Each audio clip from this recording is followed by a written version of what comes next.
Good morning and coffee jolt this morning with Johnny Cleveland. Yeah, I'm him, and we are happy to have you here on this Thursday. It is June 13th. Yep, and another beautiful day here in the Buckeye State. Welcome aboard. Thank you for joining us here on the Fanatical Elves Network, part of Fans First Sports Network. And we're talking Browns' last day of their mini camp. Not a huge number of headlines going on right now, but there are a few that are out there that have been talked about, and we're going to review those right now. So, Myles Garrett, our buddy Myles, the guy, our defensive leader, he wants to be part, potentially, of the kick return game. Special teamer. Yeah, Myles Garrett. Who knew, right? It came up in conversation when they were being asked by the media, and it sort of went about like as a joke, and maybe it is. But when it came back around as another question, they asked him again, and Bubba Vitrone, the special team coach, even Kevin Stefanski, good with Steady Eddie, talked about it, and they said to stay tuned, tune in, keeping us on the edge of our seats.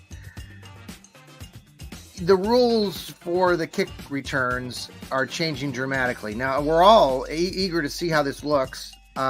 Supposedly, the players are going to be closer to one another, but would they actually put someone like Myles Garrett back there to return the kickoff? I mean, he's a big guy.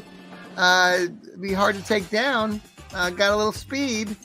What do you know? Stranger things have happened. The kid's been the rock of our defense. So don't know if it's logical. But we'll tune in, like Kevin Stefanski says, and go from there. But if it does happen, boy, that would be some news.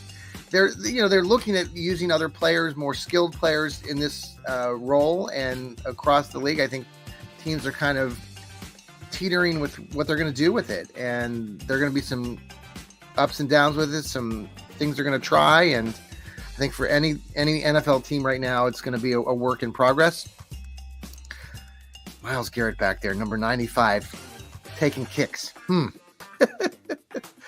Okay, so there's the Myles Garrett story. Amari Cooper, again, is gone. He's not been here this spring. He's in a contract negotiation with his agent. He's staying away.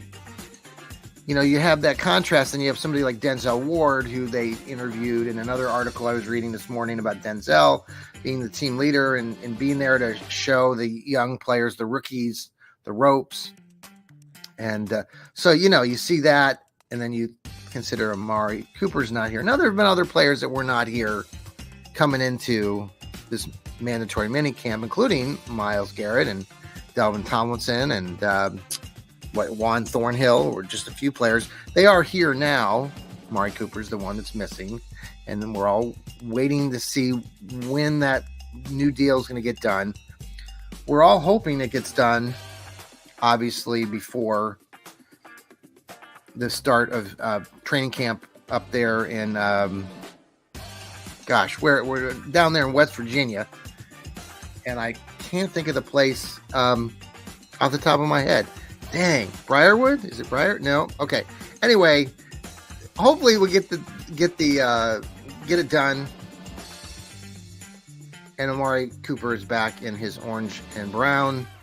And we're all happy campers here as Browns fans and part of the Fanatical Elves group too.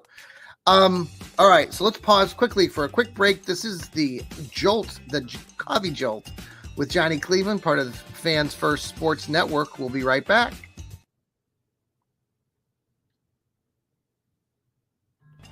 How do you like those commercials? Yeah, you like those? Pretty sweet. All right, we're here at the Coffee Jolt with Johnny Cleveland. It is a Thursday, June 13th. Hope you are having a great day wherever you are, wherever you're listening from. If you're a Browns fan, we appreciate so much that you tune in here to the Fanatical Elves. Spread the love. We're going to have our Fanatical Elves show tonight. Oh, by the way, in West Virginia, it's Greenbrier. I don't know why I was thinking Briarwood. I was close. Greenbrier, there in West Virginia, is where the Brownies will be doing part of their training camp. Duh. Okay, so tonight, Fanatical Elves Network, about 8:45, 9 o'clock, will be coming on live with the guys from Lou to Noah to Steve, Sam, Jarrell. Many of them will be there tonight. We're going to be talking Brownies, minicamp. Amari Cooper, Myles Garrett, be there or be square. Excited to be talking about that tonight with all those guys. Now, we are giving away stuff. We give away free stuff here on the Fanatical Elves. All you got to do is follow us and repost what we've been putting out there on the Fanatical Elves. Some awesome hats by Jarrell Flint, his dog food radio apparel store. Catch it. Buy some stuff from Jarrell. But we're also giving away a couple of one of his hats tonight on the Fanatical Elves. So be there. Tune in live. We'll also have it on the audio. We need you to download us on Apple, on Spotify, on iHeartRadio. You got to follow us on YouTube as well. Follow us on our Facebook page. We're on Facebook. We're everywhere, folks. Instagram. We're everywhere. Fans First Sports Network. We are everywhere. So tune in. Follow us. You won't miss a beat. All right. What else is going on in the world of the Browns? Well, today, with the minicamp, we're also going to be watching Deshaun Watson throw passes. Oh, boy. Is Deshaun Watson going to make it through the season? I had this conversation with a few of my colleagues at Northeast Ohio Sports Insiders. Munch Bishop, a great guy up there in Cleveland, follows the Browns, has been a hard knock Cleveland fan his entire being. Many of you know Munch Bishop. We were talking in texting and whatnot with the group, and he's talking about, how many games is Deshaun Watson going to be there? And I brought that up on my takes here with the Fanatical Elves. I mean, can we rely on Deshaun Watson being there for an entire season? I say not, and Munch Bishop and I were saying the same thing. Some of our colleagues are hoping that, maybe Deshaun will be healthy for most of the games. But to count on him to be there for an entire, 17-game season is just hard to wrap my head around, right? We haven't seen him do that really much of ever in his career. He's injury prone, folks. He's injury prone. I know some of you love Deshaun. You think he's going to, take us to that Super Bowl. And for God's sakes, I hope he does. But you have to prepare yourself for the fact that Deshaun has not been healthy. And there might be an opportunity, that's something that we're going to have to really consider. So, Jameson Winston, you're up. We look forward to seeing him play this season. We'll just have to wait and find out. The Browns season starts out favorably. We talked about this a little bit the other day.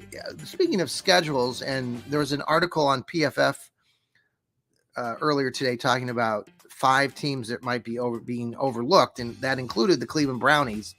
They also included teams like the Seattle Seahawks, the Miami Dolphins in that group. They also included the Tennessee Titans. Now, that was a stretch for me. I don't see Tennessee being a team that we are overlooking. I'll have to talk to Steve and Jarrell later on tonight to get their assessment on what they think about Tennessee. Obviously, Tennessee's been a decent team over the years, but do I think that they're going all the way? And I think their odds, I'm not sure what their odds are to make the Super Bowl. I know they said in this article the Browns' odds of making the Super Bowl were like 4,000 to 1. Seattle's was like 7,000 to 1. And they're just saying that these teams, especially like the Brownies and Seattle, are being teams that are being overlooked. Obviously, we as Browns fans, we know that they're being overlooked all the time. So, Lou Marconi, great show, Burning River Browns talked a little bit again about how maybe the media. We had a guy in the media at CBS Sports who actually has the Browns winning the AFC North division. So maybe they are getting some more love from the national media sources. We'll have to wait and see how many more follow along. It would be great for the Browns to get off to a hot start. Obviously, that's going to be very important with this brutal schedule, especially as we get into the post bye week in that schedule, and then having to play teams like the Chiefs, the Dolphins at the end of the season are going to be hard. Mix in the Bungles and the Ratbirds, just makes it even harder. So with that, I'll leave you. Have a very great rest of your day. This is the Coffee Jolt with Johnny Cleveland. Now I will have my own Johnny Cleveland show come on later, probably, if not later this afternoon, probably tomorrow, Friday. We'll have this Coffee Jolt show then mid part of the week. So if you love what you're hearing and you just love the entertainment value, because we bring it, catch us probably, I would say, Tuesdays, Wednesdays, and Thursday mornings. Fridays, I'll be having my Johnny Cleveland show. Mondays are a day off to rest. So anyway, take care. Have a very good rest of your day. Now, remember the three things that we all know as Browns fans, right? We all wake up with that eternal Browns hope. Yeah. Super Bowl, baby. 2, this. Wherever you are, if you're a Browns fan, you have another Browns back, and those Browns fans have your back. And never forget, it is 5 o'clock somewhere. Take care. See ya. Go